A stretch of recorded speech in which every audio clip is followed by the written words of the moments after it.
I'm going to be talking specifically about bookkeeping and record keeping. Now, I will fully admit it's not everybody's most favorite topic, but it's important. And it's important at a level that you don't even really appreciate until time has passed, until a lot of time has passed. For example, a little bit of time pass. It can be the end of the year, and January 2021 all of a sudden feels like a really long time away. And I don't remember a lot of minutia that happened at that time. So it's good to have good records. Now, rewind that back to 2019, 2017, 2012.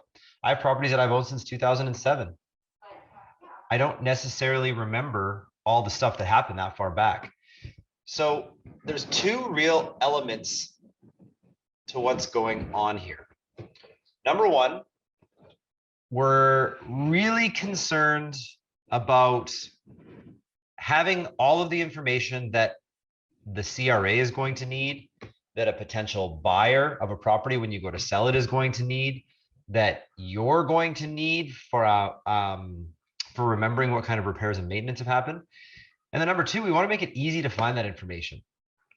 Nothing is worse, and I mean the worst, than being in a situation where you're spending hours and hours and hours picking through files trying to find this one little piece of information. So let's get into it. Now, I want to share my other screen. Hold on a second. There we go. I want to try to help make this as simple as possible. Now, that's not always possible, but I can tell you bookkeeping and accounting, but specifically bookkeeping and record keeping, is kind of like cleaning your kitchen. And what I mean by that is if you do a little tidy up every single day, you unload the dishwasher, you put things away, you don't leave that pot or pan in the kitchen sink to soak for 2 or 3 days, you put away things when they go out, you spend 5-10 minutes a day on it. It's not so bad. But if you let your kitchen turn into this big, messy, overwhelming disaster, there's no dishes left, there's nothing going, like the fridge is a disaster, you got Tupperware, you don't know how long it's been there, et cetera, et cetera. Well, now it turns into this big, daunting, time-consuming, intimidating, mind-melting task. Bookkeeping is the same way. Like if you only have a handful of properties, 3 or 4 properties, this, honest to God, does not take that much time. But it starts to take a heck of a lot of time if you procrastinate.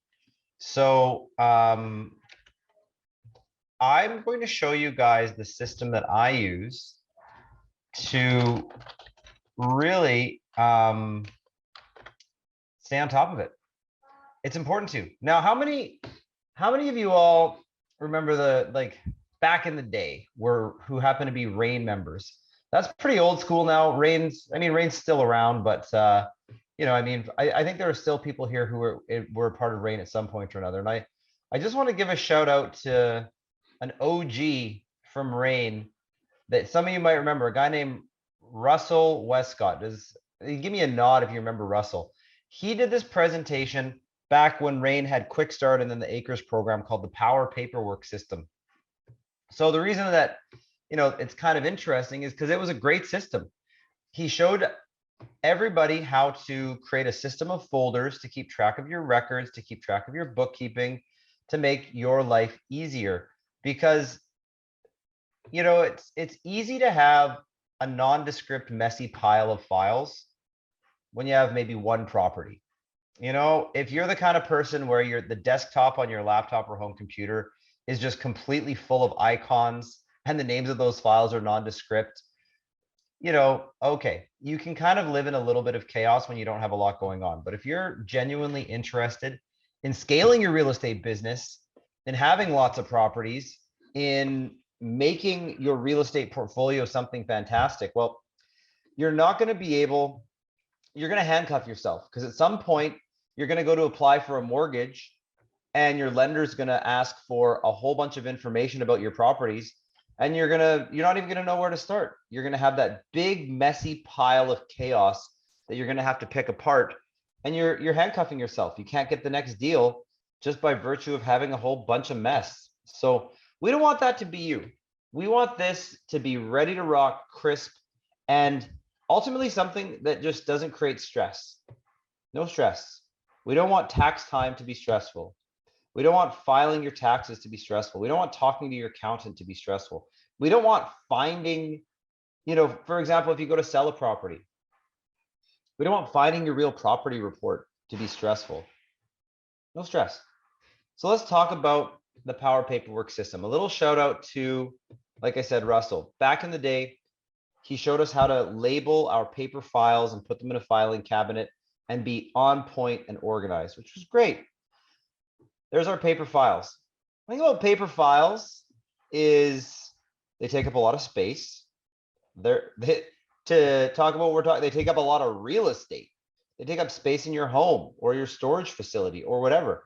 And again, 1 year, maybe it's that much paper, 2 years, 3 years, 4 years, 5 years, 6 years, 10 years.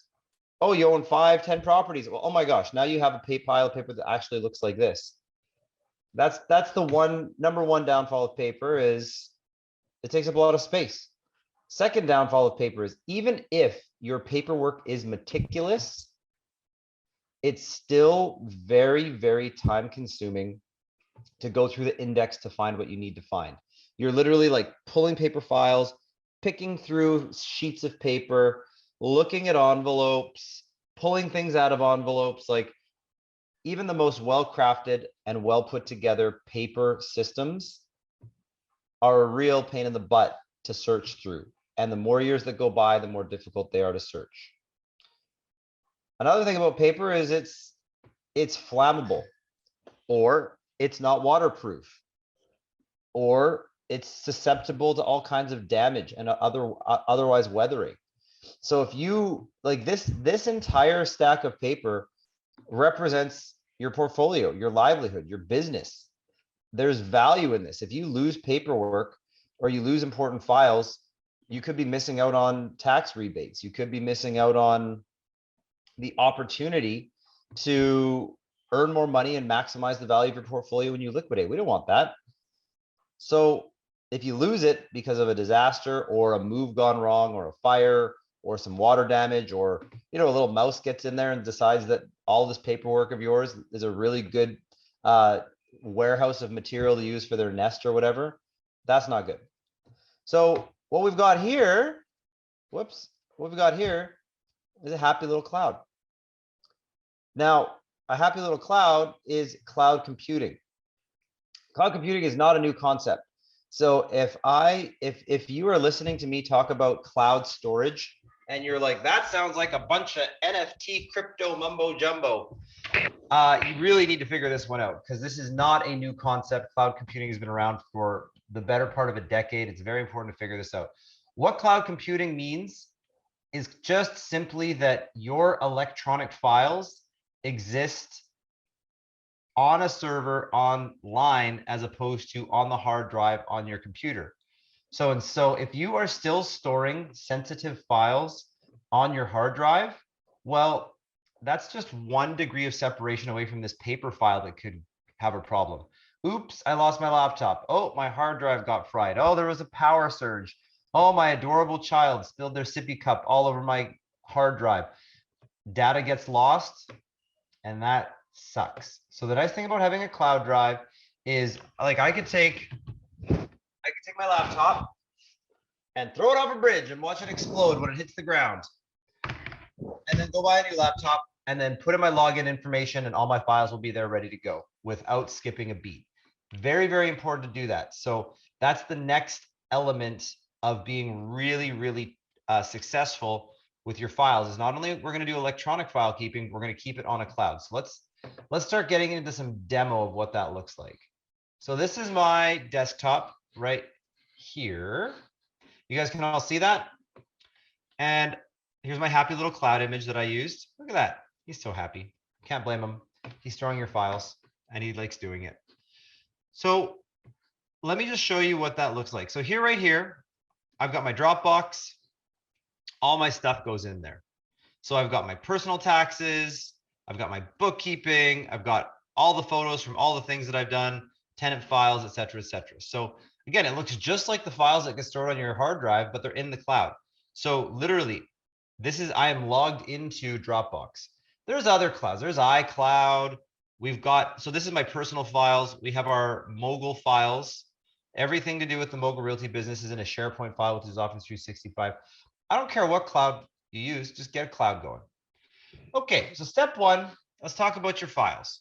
So in your cloud folder, I would say you should have a separate folder for each property. Don't jumble your stuff together. We don't want to mix it all up because that makes things hard to find. And I would recommend coming up with a naming system.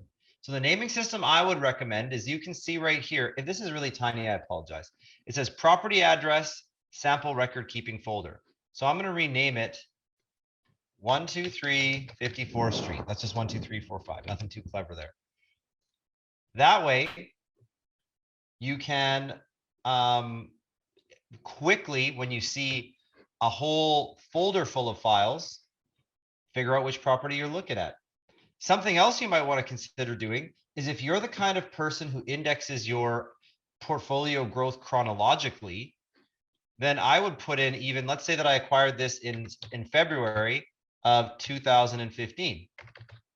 Okay, well, in February 2015, I bought this property.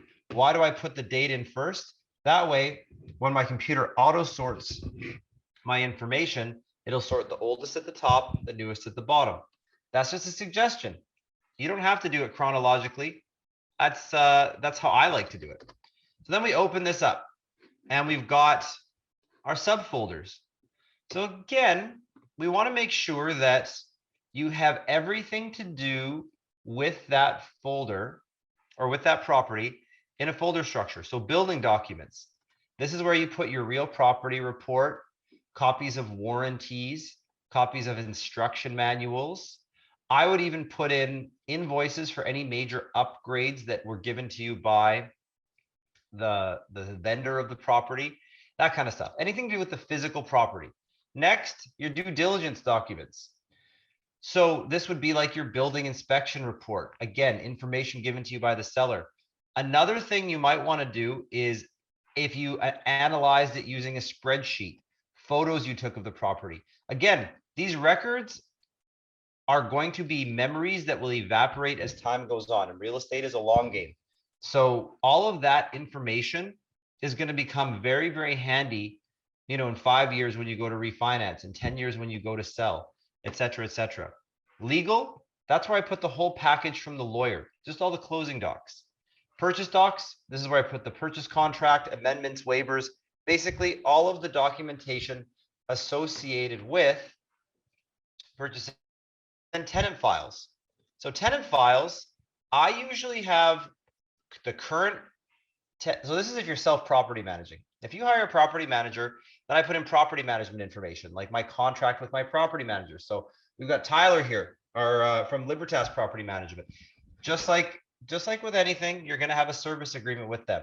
You're going to have documentation with them. You're going to have correspondence. You want to keep that stuff so that you've got it to reference if you ever need it. And then if you're self-property managing, this is kind of how I keep my tenant files in order. So I have, you can see it's address dash upper unit, William and Kristen. Well, those are two tenants that I have.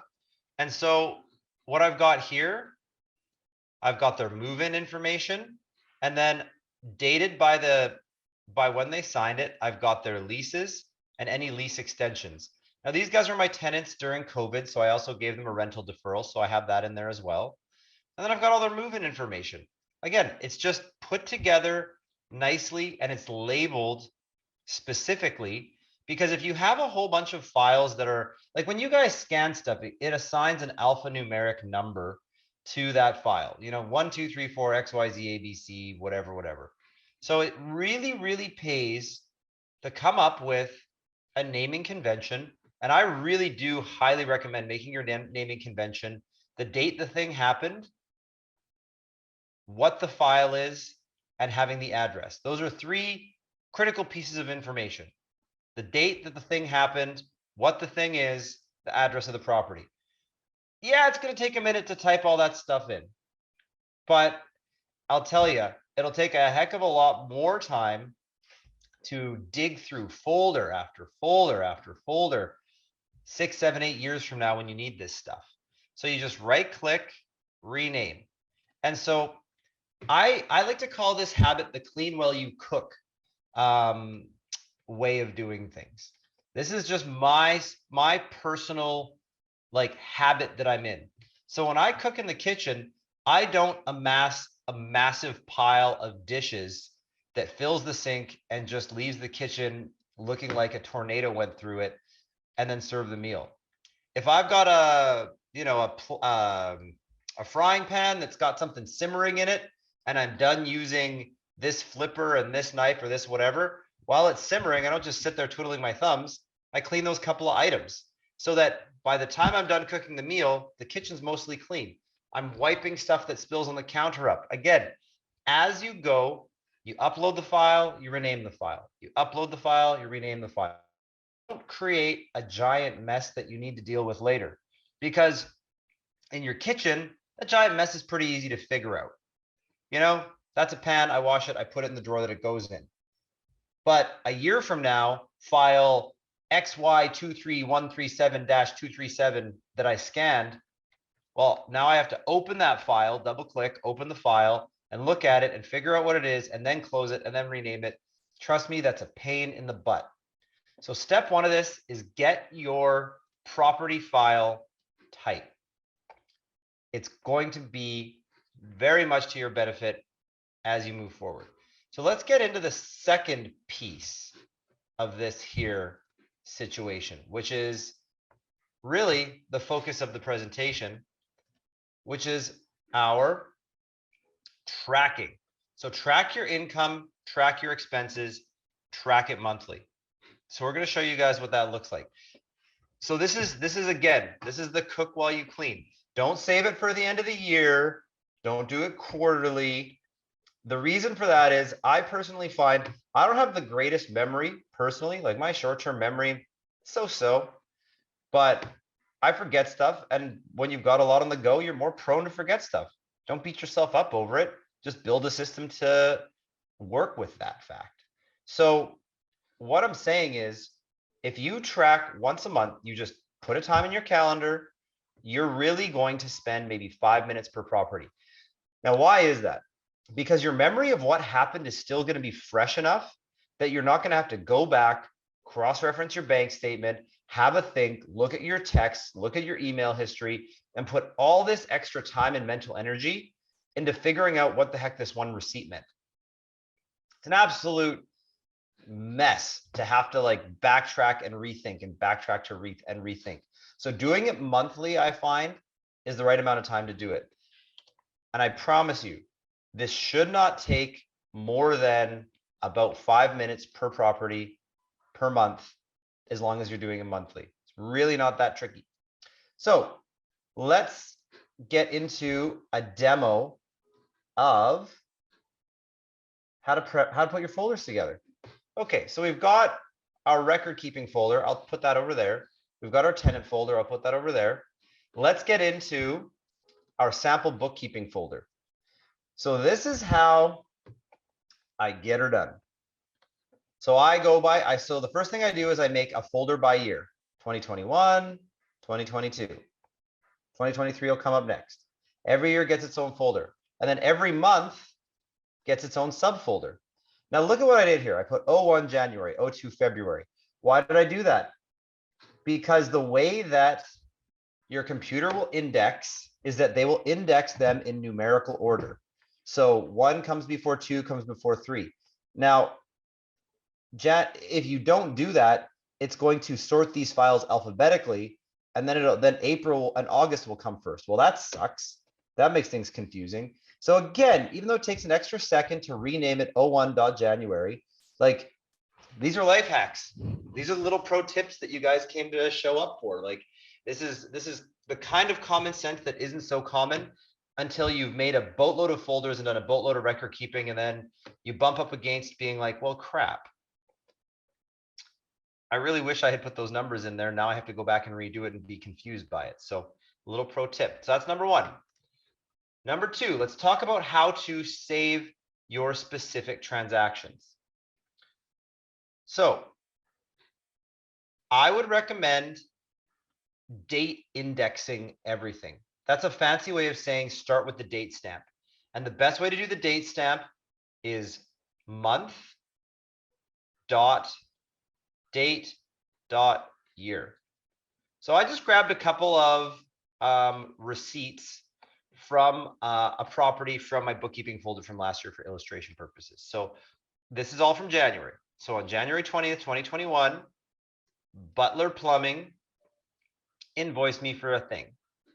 Now, here's where we want to have a smooth handoff between yourself and your accountant. You are barely on the edge of remembering what happened 3 months, 6 months, 9 months, 12 months ago. So if you don't put in every single thing that happened, it's going to be tough to forget it. I've had so many conversations with my bookkeeper before I built out this system saying, hey, $324.36 moved. It was transaction number 3246. What was that for? And then I go, I don't know. That happened 9 months ago. Do you have any other information? And they're like, not really. Well, a habit I've gotten into is number one, where to go? Number one, I save the invoice. Okay. Number two, I pay all my invoices either with electronic money transfer. A lot of times I'll email transfer invoices for companies that don't take credit card, or I'll take credit card. So if I do an email money transfer, I want to save that as well. So let me show you what that looks like. I'm going to go into my email here, and I'm just going to do a quick sample. So my EPCOR bill just came in. So here's a handy little trick on how to convert emailed invoices into usable records.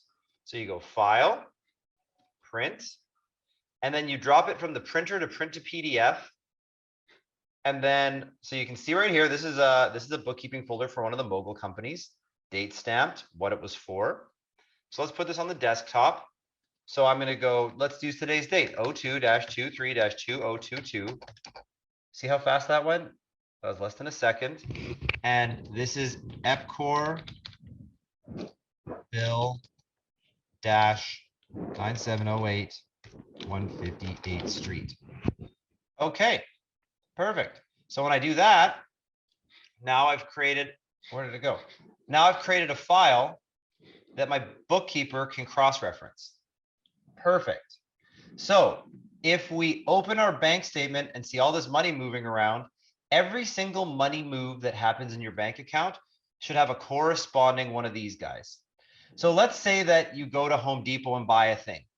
There are a ton of apps that you can download for your phone that you literally just point it at a paper receipt, beep, beep, boop, boop, and it turns it into a PDF. That PDF gets emailed to yourself, and that PDF is going to get some weird alphanumeric designation. You'll drag and drop it into your folder, and then you'll rename it with a date stamp and what it was. Easy peasy. If every single dollar that got moved in and out of the bank account has a corresponding receipt, email money transfer slip, or invoice, then that takes all of the guesswork out of your accountant's hands. Because accountants are going to bill you at the light end, $200 an hour, at the heavy end, $500, $600, $700 an hour, and everything in between. A good bookkeeper is going to bill you anywhere from like $40 to $100 an hour. You don't want to pay somebody several $100s an hour to look at a bank statement and try to think, well, what the heck was that money for? And then pick through folders on your behalf. That is a total waste of your money. And I'll tell you, the accountant doesn't mind getting paid for that. Well, I don't want to speak on behalf of all accountants, but like, I mean, that's not what we pay them for. We pay them to file our taxes. We don't pay them to pick through receipts. So this is the way that you save yourself over the life of your property, thousands and thousands of dollars. And that date stamp is going to save your bacon big time. So that's the first step of this. The second step of this is make sure you have a separate bank account for every property you own. If you have, like, it's complicated enough doing this for one property. If you have a bank account where all your properties, all the money flows and interchanges, all the rent's coming in, all the rent's coming out, all the expenses are coming in, all the expenses are coming out. You think paying your accountant $300, $400, $500 an hour to pick through receipts is annoying? Try paying them that much money to pick through a bank account to try to figure out which $320 transaction applies to which property. You're just evaporating your profit in smoke by not being organized in this way. So separate bank account for every property. And then, same thing, get electronic statements, and part of your 5-minute activity every single month is downloading that statement and slotting it into the folder and renaming it. Month, date, year, dash, bank statement, dash, property address. Again, takes a minute to do it, saves you a ton of time, and ultimately a ton of money by not having your accountant do a bunch of guesswork. So the final piece of this whole situation for bookkeeping, and this is, I promise you, I still do this myself for most of my properties because I've got it dialed and it doesn't take that much time, is just have a spreadsheet. So there's a form called Form T776, and that is a form you file for each and every single one of your properties. So I built a handy dandy spreadsheet. The formatting on the summary page looks exactly like Form T776, so that you can just give this page to your accountant and they can zip, copy it into your tax return and save you a boatload of money not doing all of this information processing and amalgamating for you. I promise you, if you showed up for nothing else tonight, you showed up for me to give you this spreadsheet for free, teach you how to use it so that it can save you thousands, if not tens of thousands of dollars over your real estate investing career in accounting fees you didn't pay your accountant to just do picky little work like this for you. So aside from this just being a good habit and you being organized, because, oh gosh, I should be more organized. Being organized directly translates into money you save in accounting bills and in potential tax rebates. So this is the summary page. This auto calculates. So in green, you put in your name, the tax year, the address, and then if you have a JV partner, you can actually put what percentage you have as a JV partner, and then it will automatically portion out which part of this tax is for you so that it's a more accurate return. And then it's just easy peasy lemon squeezy. In the income, I put it for a multi-suite because a lot of my properties have upstairs suite, downstairs suite, and garage rental. So you just pop the rent on in there. Okay. Advertising. So the way that you use it, let's say that I spent $50 on February, what's the day again? 23rd, 2022. And that was a Kijiji ad, sponsored Kijiji ad. You just put it on in there and then it automatically tabulates and imports it to the summary page. So same thing with insurance. Insurance is easy because it's usually the same amount every month. Same thing for property taxes, usually the same thing amount every month. The one I want to bring your attention, so all this is super self-explanatory. You put your utilities in, et cetera, et cetera. The one I want to bring your attention to is interest. This one's important because if you have $1,000 mortgage payment, a portion of that is interest, a portion of that is principal. I'm not going to, you guys, I'm assuming we're all real estate investors. We know what that means. You can only write off the interest. The principal is a non-write-offable expense. So if you pay $12,000 a year in mortgage payments and tell your accountant, I have $12,000 in interest payments, well, your accountant might file that on your behalf but if what goes around comes around, you could get in a whole lot of tax hot water for writing off stuff that isn't write-offable, and now you're going to be charged back tax and potentially penalties. So you put in your mortgage amount here because from a profit and loss perspective, that's important to know. But cell 24, B24, put in the amount on your annual mortgage statement, and you get these sent to you for every property you own, that was the interest portion. You only write off the interest portion. Now, the other thing that I like to do is if I use a home equity line of credit or line of credit for the down payment, then I also put in what my total amount of home equity line of credit payments were for the year, because that's write-offable. Interest can be written off, principal cannot. That's the concept. Everything else here, super straightforward. You know, we taxes, utilities, property management. You know, you're paying Tyler. Don't blame you. He's good at what he does. That all goes in there. And then you get your summary page. So this is all these. Keep in mind, you can hire a bookkeeper and pay them. You can hire a property manager and pay them. And a lot of people like to.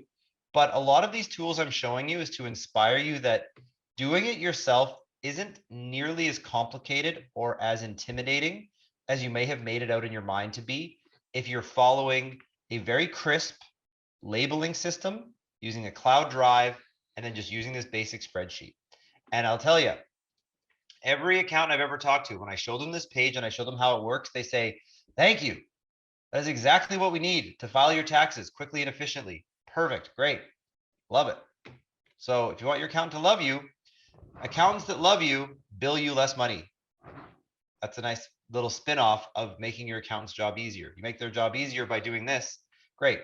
So, you know, I mean, 5 minutes of your time per month, that's an hour per year per property that it takes to do all of this bookkeeping. And that 1 hour is going to save you hundreds and hundreds and hundreds of bucks, if not thousands. So that's that. So I'm sure some of you are like, hey, can you email this to me? Well, obviously, the whole point of this presentation is to help you do a great job of your bookkeeping. So make sure you have separate bank accounts. We just talked about how to fill out Form T776. And that is very, very simple to manage record keeping and bookkeeping for your income properties. Keep it simple, but my key takeaway, your little mantra, cook while you clean. Do a little bit every month so that you're not dealing with this poorly labeled, poorly organized pile. The reason people are like, oh my God, I spent all weekend doing my bookkeeping and taxes when they have 3 properties, is because they didn't spend 5 minutes a month just doing it on the go. The more time goes by, the less you remember, the more time you spend just picking through your bank statements and your receipts, cross-referencing them, just to figure out what the heck that $100 was for. You can avoid that by using these tools every single month. So we're going to head into the networking break, but I just wanted to field any questions really quick. Toss them into the chat if you like. Really good tips coming up. Thank you, Julia. Yeah, Scannable is a great app for scanning. How about a CRM where the data can be exported using filters? Yeah, that's really great. Tracy, numerical order first. I agree. Do you use one credit card for all my properties? I do, but I only use that credit card for my properties. And then when I pay my credit card, I reimburse the credit card from the bank account for that property. What do I do about multiple accounts charging an arm and a leg? So I'm with RBC, and I've just got a multi-account set up, and they give me a discount for carrying a balance. So a lot of banks do give you discounts on your fees for carrying a balance. So a totally separate and unrelated point that's a good one is every property you have, part of your initial investment should be setting up a reserve fund. And you know, an easy way to do that is make sure your reserve fund is as large as the minimum balance you need to get free banking fees. That's an easy tip as well. And yeah, it's always very, very wise and prudent to have a healthy reserve fund for each and every property you own because, well, contingencies happen. So that's record keeping and bookkeeping. I know that for some people it's intimidating. Some people love it. They find it therapeutic. Some people think it's kind of boring. I personally don't think it's the most exciting part of my month, but I'll tell you, the amount of mental calmness and clarity I have by knowing what's going on in my portfolio is huge.